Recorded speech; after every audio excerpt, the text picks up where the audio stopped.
This is a picture of the Schulte 6200 rear mount snowblower on the back of a Mahindra 3015 tractor. This is a picture of before I modified it to handle deeper snows.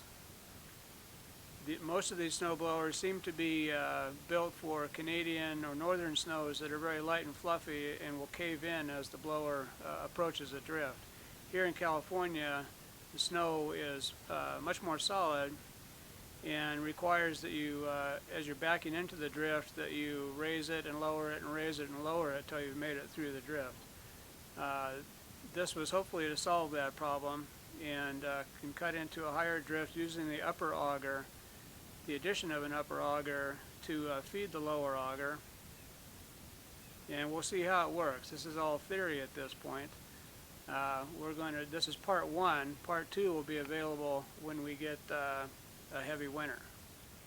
So these are the modifications we've made to the Schulte 6200 snowblower. I've added an additional auger up high, integral to these drift cutters, and we're running it on a 10-inch mini bike sprocket so we could gear it down even further. The goal was to get this auger to operate at about somewhere between 60 and 100 RPM. Just necessary to break up the higher drifts and feed them down to the lower stock auger. We're running it off a Lathrop 6-to-1 gear reduction engine,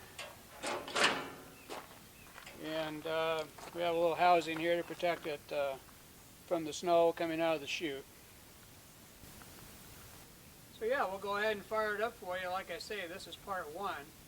Part two we won't film until we actually get the snow we need to demonstrate it.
In addition to the modified auger, we've also added a toolbox for chains and tow straps and extra chain parts, shear pins, etc.